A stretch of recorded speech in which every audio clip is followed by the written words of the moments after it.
슬기로운 자취생활 시간입니다. 우리 동네를 살기 좋은 곳으로 만들기 위해서 지역의회에서 어떤 일을 하고 있는지 알아보는 시간이죠. 오늘은 이경혜 경기도 의원 전화로 만나보겠습니다. 의원님 안녕하세요. 네, 안녕하세요. 반갑습니다. 이경혜입니다. 네, 저희 슬기로운 네네. 라디오 생활 청취자분들과 도민들에게 인사 한 말씀 먼저 해주시겠어요? 네, 네, 안녕하세요. 슬기로운 라디오 생활 청취자 여러분, 그리고 경기도민 여러분. 저는 고양시 자선고고를 대표하는 경기도의회 기획재정위원회 부위원장 이경혜입니다. 오늘 이렇게 라디오를 통해서 많은 분들과 이야기 나눌 수 있어서 정말 기쁘고요. 여러분 목소리 잘 듣고 의정에 반영해서 더 나은 경기도를 만드는 일에 열심히 최선을 다하겠습니다. 기승전 예상입니다. 네. 기승전 예산이라고 하신 거예요? 네, 네, 예. 네. 네, 지금 그것이 가장 중요하다고 생각하는 거죠. 맞아요, 네, 맞아요. 워낙 또 네, 할 일도 많고 하니까요. 네, 맞습니다. 지금 네, 행정사무감사 시즌입니다. 많이 네, 바쁘시죠? 맞아요. 네, 네, 예, 이번에 행감에서 좀 하신 말씀을 좀 네, 여쭤보고 싶은데요. 네, 네, 공공기관 졸속 이전 재검토해야 한다 이런 말씀하셨어요. 이 네, 네. 문제부터 조금 설명을 해주실까요? 말씀을 드리면 이 공공기관 이전의 기조는 경기도의 균형 발전을 위해서 공공기관들을 남부에서 북부로도 이전을 해서 균형적인 좀 발전을 하겠다의 취지인 건데 이것이 생각보다 쉽게 이제 준비가 안 되다 보니까 부지가 매입이 안 됐거나 부지 구입이 안 되는 곳들도 급속하게 이전을 준비를 하는 경향이 있어요. 그러다 보니까 임대로 해서 들어가는 경우도 있고 아직 그 부지가 제대로 그 준비가 안 되어 있어서 거기에 대한 환경 개선 비용이 또 들어가야 되는 이런 상황도 있고 여러 가지 경우가 일어나고 있거든요. 이 부분에 대해서 좀 말씀을 드려보면 그 타주의 일자리 재단 같은 경우에는 토지 정화 비용이 60억 이상이 새롭게 좀 준비가 돼야 하는 상황이 있고요. 네. 광교의 신사옥으로 이전한 GH 같은 경우에도 2년 만에 다시 재이전을 준비했는데 최근에 이 보류를 했어요. 또 경기 신보도 이사한 지 1년밖에 안 됐는데 또 다시 남양주로 가는 경우가 생긴 겁니다. 이것 이외에도 지금 경기연구원 같은 경우도 의정부로 원래 미군 부대 기지로 들어가기로 했는데 그게 잘 추진이 안 되다 보니까 그 민간 건물에 임대를 통해서 들어가는 상황이 생겼어요. 그렇게 들어가다 보니까 졸속으로 보증금 들어가야 되고 인테리어 비용 들어가야 되고 이런 상황에서 직원들도 40명이 채취해 가야 되는 상황인데 지금 35명 가는 걸로 정리가 됐는데요. 거기서 신청자 2명밖에 없습니다. 이런 것 때문에 네. 면밀하게 검토되지 않은 상태로 그 약속했던 부분을 지키려다 보니 여러 가지 문제를 만드는 거죠. 그래서 이거 좀 행정적으로 투명하게 책임성을 좀 강화하고 재정 낭비나 리스크를 없애기 위해서 최소화하기 위해서 좀 더 재검토하고 노력해야 한다. 이런 부분이 하나 있고 네네. 또 하나는 이전하기로 했던 약속이 2019년에 일어났던 경우들이 있어요. 저희 고양시 같은 경우는 경기관광공사, 문화재단 이런 것들이 이전하기로 되어 있는데 아직까지 계획에만 있고 추진되지 않는 상황도 있어서 주민들이 원하는 것, 도민들이 원하는 것은 졸속으로 가는 것이 아니라 실질적으로 전체가 이전을 제대로 하고 그걸 통해서 지역의 경제 활성화가 이루어지길 바라는데 그 부분들이 안 되는 거에 대한 아쉬움이죠.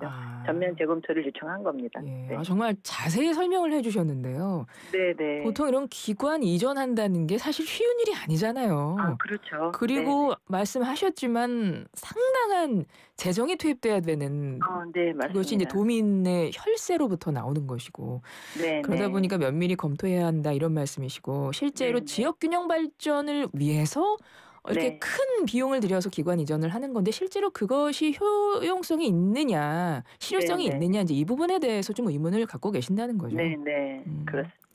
알겠습니다. 그래서 공공기관 졸속 이전 네. 재검토해야 한다 이런 지적을 이번 행감에서 해주셔서 네. 그 부분부터 좀 여쭤봤고요. 네. 이번에 행정사무감사가 11대 경기도의회 마지막 행감입니다. 이번이 네. 벌써 4번째 행감인 네. 거잖아요. 해마다 하시면서 느끼는 점 많으실 것 같아요.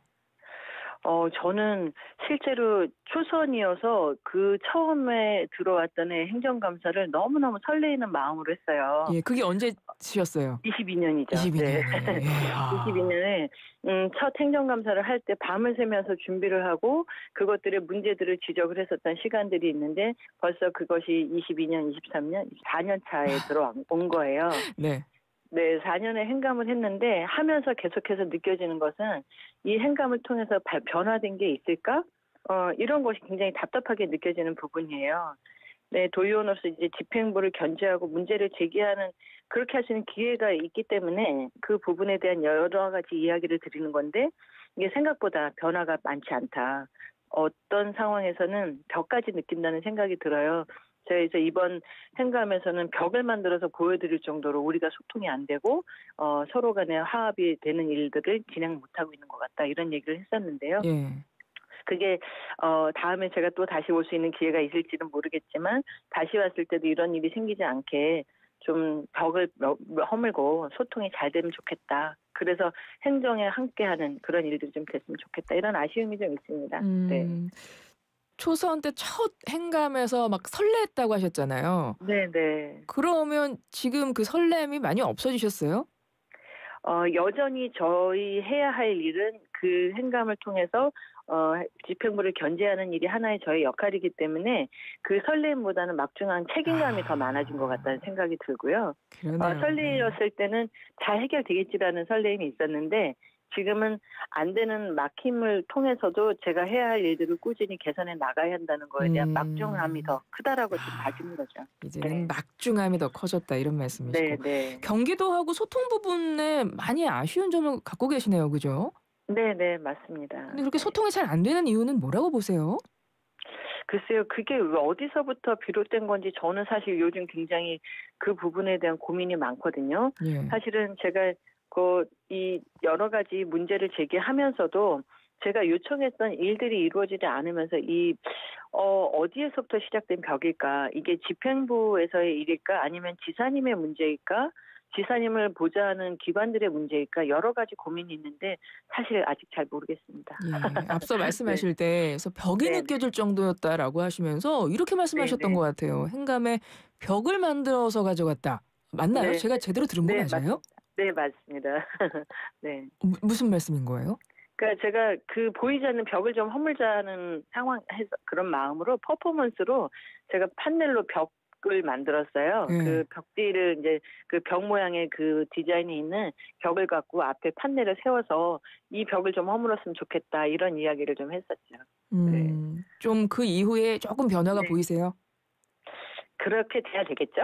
네, 그러니까요. 네. 정말 그랬으면 네. 좋겠고, 김동연 지사에게 짧게 하실 말씀 있으실 것 같아요. 한 말씀 부탁드려요. 네. 지사님께 부탁을 드리고 싶은 일들은 지난번 제가 그 공공기관 워라밸 추진을 위해서 3개월째 지사님과의 그 공공기관 MOU 체결을 좀 추진했었는데 그 당시에 어디에서부터 막혀 있는지 모르지만 결국은 3개월째 미팅이 주선이 안 됐었던 일이 있었어요. 그걸 통해서 지사님께서는 지금 달달버스를 이용해서 도민들을 만나고 다니시고 민생 현장들을 방문하고 계시거든요. 그런데도 불구하고 공공기관과의 MOU 체결에 대한 답도 아직은 못 들었고 또한 도민들을 만나기 위한 달달버스를 통해서 만나서 들은 말씀들을 통한 필요한 예산들이 이번 본 예산에 다 삭감이 되었다라는 부분들 때문에도 많이 애석하거든요. 그래서 경기도지사님께 제가 부탁을 드린다면 민생은 모든 것들을 다 해달라고 하는 건 아닙니다. 그러나 달달버스의 그 소통처럼 달달버스의 키워드가 소통 그리고 해결 그리고 경청이거든요. 이 세 가지만 이루어진다면 사실은 모든 것들의 시작이고 그걸로 충분히 도민들은 안 되고 있어도 열심히 노력한다는 마음을 가질 것 같은데요. 말씀 주셨던 달달버스의 키워드처럼 경청, 소통, 해결 이 세 가지를 위해서 더 많은 민심을 들여다봐 주셨으면 좋겠다 말씀 좀 드리고 싶습니다. 네, 김동연 지사에게 한 말씀 네. 전하셨고 지금 말씀 중에 네. 달달버스 말씀하셨습니다. 네네. 지금 들으시는 청취자분들 중에 그게 뭘까 네. 궁금해하시는 분도 계실 것 같아서 짧게 네. 설명 부탁드려요. 달달버스는 달리면 달라집니다라는 것을 달달로 그냥 줄여서 한 얘기이고요. 네네. 경기도 전체에 이 버스를 타고 민생 현장을 다니시고 계세요, 지금. 네. 그러니까 다른 그 기관에서 이용하고 있던 승용차가 아니라 가능하면 이 달달 버스를 타고 민생 현장을 방문하고 그곳에서 도민들과 직접 만나서 소통하는 일들을 하고 계시거든요. 음. 저희가 시간이 되는 대로 도민들과 함께 화합하기 위한 소통하기 위한 창구로 그 버스가 지금 운영이 되고 있습니다. 네. 네. 이경혜 경기도 의원과 이야기 나누고 있습니다. 네네. 이번에는 좀 조례 관련한 내용을 여쭤볼게요. 네네. 대표 발의하신 내용인 건데 네. 교통약자 보호구간 시간제 속도 제한 관련 네네. 조례거든요. 좀 말이 네네. 어렵게 들리긴 하는데 그렇죠, 예, 그렇죠. 설명 부탁드려요. 제가 지난 7월에 도의회에서 이제 본회의에 통과를 했고요. 이 조례는 어린이, 노인, 장애인 등의 교통 약자들의 보행 안전을 최대한 보장은 하되 지금 현재 도로마다에 있는 뭐 시속 30km 제한, 뭐 40km 제한, 50km 제한 등의 그 교통 약자를 보호하기 위한 시간제가 24시간 전면 운행이 되는 곳들이 있거든요. 네. 이 부분들을 우리가 그 방식을 좀 시간대별 교통 여건별로 유연하게 다시 좀 제도적으로 바꿔보자. 운영하는 방법을 좀 다시 마련해보자. 이런 취지에서 만들어진 거여서요.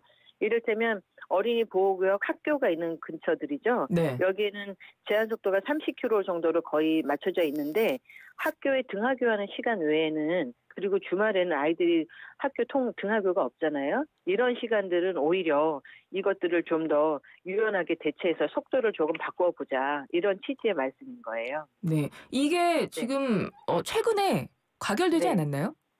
네, 맞습니다. 7월에 저희 본회의에서 최종 통과됐고요. 가결이 됐습니다. 네. 그러면 이것이 네. 실제 반영되기까지는 뭐 언제부터 좀 기대를 해볼 수 있는 건가요? 저희가 지금 현재는 이게 저희 조례는 이제 통과가 됐고 이 부분에 대해서 이제 여러 가지 많은 보호구역에서 하루 24시간 동안 하는 이 제한을 실제 보행자 밀집이 없는 시간대에 다시 동일하게 적용하는 용역을 좀 해볼 필요가 있는 거죠. 네, 그렇겠죠. 그래서 네, 그래서 요거를 집행부와 협의해서 후속 조치가 이제 진행 단계에 있는데요. 시범 사업을 좀 해야 돼요. 어느 곳에서 주민들의 공청회도 필요한 거죠. 어느 한 지역을 만약에 대상으로 한다 하면 주민들이 어린이 보호구역인데 속도를 높여? 뭐 이런 것에 대한 우려도 있으실 수 있잖아요. 음. 그래서 가장 중요한 건 약자를 보호하기 위한 수단이기도 하고 더 유연하게 대처해보자는 것이라는 주민 공청회를 통한 설득이 좀 필요하고요. 그게 끝나고 난다면 그때부터 시범 사업을 통해서 이곳에 그렇게 유연한 시간제 그 속도 제한이 가능할까에 대한 준비를 현장을 통해서 해봐야 되는 거죠. 앞으로 그래서 조금 더 시간은 걸리겠네요. 그죠? 그렇죠. 조금 시간은 걸릴 거고 요 부분은 지속적으로 저희가 하나하나 단계별로 추진해 나갈 계획이 있습니다. 예, 그렇습니다. 네. 사실 속도 제한의 좀 유연성이 필요하다. 이제 이 부분을 네네. 강조하고 계신 거잖아요. 네네, 네, 맞습니다. 가끔 뭐 이런 목소리도 나왔던 것 같기는 해요. 갑자기 가다가 이제 뭐 네네. 급감속을 하게 되거나 뭐 이런 일도 맞습니다. 종종 발생하다 보니까 이렇게 네네. 추진을 하셨던 것 같은데 반드시 네. 필요하다 생각하시는 이유 짧게 짚어주신다면. 이게 지금 그 심야 시간대에 그 속도를 오히려 안 지키는 상황들이 일어나는 거예요. 이게 아, 늘 그 속도에 맞춰 있다 보니까 심야 시간대에 아무도 없는 곳에서는 대개 분들이 자동차 운전하시는 분들이 속도를 안 지키는 것이 그냥 만연화돼 가고 있고 이게 오히려 더 안전에는 불감증을 갖고 가게 된다. 음, 그러니 다른 실제 사례로 보면은 이 시범 사업을 통해서 해본 결과 그 제한 속도 30km에서 50km로 상향했더니 그 평균 통행 속도는 7.8%로 증가했고 준수율은 92.8%로까지 개선이 돼요. 아. 이런 걸 보면 오히려 그런 그 유연함을 통해서 지킬 때는 더 잘 지키고 그리고 준수하지 않아도 되는 시간들이 주어지면 그것에 맞춰서 더 여러 가지 에너지 기후 환경에도 더 좋아지는 일들, 준수하는 사람들의 그 상황도 더 좋아지는 이런 것들이 있기 때문에 강화해야 할 때는 더 강화하고 유연하게 대처할 수 있을 때는 대처하는 이런 부분이 있는 거죠. 그렇죠. 네. 교통약자 보호구간 시간제 속도 제한 관련 네네. 조례안에 대해서 말씀을 해 주셨습니다. 네네. 전국 최초 시도라고 하던데요? 네, 맞습니다. 전국 최초고요. 어. 네. 저는 이걸 통해서 저희 전체 경기도뿐만이 아니라 전국에서 유연함을 통해서 더 안전을 강화하고 그 준수하는 방향도 더 높아지고 그렇게 됐으면 좋겠습니다. 그렇죠. 네. 여름에 이제 발의가 돼서 네네. 최종 가결이 됐고 이제 겨울로 넘어가고 있거든요. 네네. 예, 지금도 한창 추진 중이신 거고요. 앞서 네네, 설명하신 그렇죠. 그런 과정들을. 네. 예. 조금 시간은 걸리겠지만 네. 내년 뭐 연말 정도 되면 그래도 시범 사업을 하는 곳들이 하나씩 생겨나지 않을까 그렇게 기대를 해봅니다. 예, 그렇습니다. 저희가 네. 경기도 의원님들께 항상 네. 드리는 필수 질문이 또 있어요. 네네. 예, 내 인생의 명곡, 내 인생을 네네. 대변하는 노래 꼭 여쭤보거든요. 의원님 어떤 노래 네네네. 있으세요? 저희 요즘 최근에 자주 운전하면서 굉장히 자주 듣는 노래인데요. 반딧불 노래가 요즘 유행하잖아요. 그 노래 들으면서 저의 이야기 같아서 많은 체감을 합니다. 나는 반딧불 이 노래 네네, 말씀하시는 반딧불이요. 거예요? 네, 예, 아, 예. 예. 왜 어떤 부분에서 의원님 노래 어, 같으세요? 그런 거죠. 나는 벌레인 줄 몰랐었지만, 그럼에도 내가 벌레인 걸 알았는데, 그래도 난 역시 빛나고, 나는 소중하다. 그래서 내가 스스로 빛날 수 있게끔 노력해야 된다. 그런 메시지처럼 들려서, 네. 저도 그렇게 살아가야 한다는 느낌을 받고 항상 응원이 됩니다. 네. 아유, 그러시군요. 네. 인터뷰 끝나고 나서 황가람의 네네. 나는 반딧불 네네. 의원님의 내 인생의 명곡 바로 전해드릴 거예요. 함께 들어주시면 네네. 좋겠네요. 감사합니다. 네. 도민들에게 남기고 싶은 말씀 끝으로 한 말씀 네네. 해주세요. 도민 여러분 늘 응원해 주시고 지켜봐 주셔서 감사합니다. 저는 여러분의 삶이 더 안전하고 더 풍요로워질 수 있도록 정책과 재산을 개선하는데 제도 개선은 최선을 다하고 있고요. 여러분들께서 내년에 다시 제가 이 도의원으로서 만날 수 있을지는 잘 모르겠지만 그 남은 시간들까지도 최선을 다해서 저희 역할을 하겠습니다. 도민 여러분들께서도 날이 추워지고 있는데 건강 조심하시고 저희에게 언제든 의견 주시고 말씀 주셔서 저희가 경청하는 시간을 통해 도민 여러분의 어려운 것들을 풀어나가도록 하겠습니다. 항상 건강하십시오. 고맙습니다. 네, 의원님 오늘 말씀 네, 감사합니다. 네, 고맙습니다. 네, 수고하십시오. 지금까지 이경혜 경기도 의원이었습니다. 황가람의 나는 반딧불 듣겠습니다.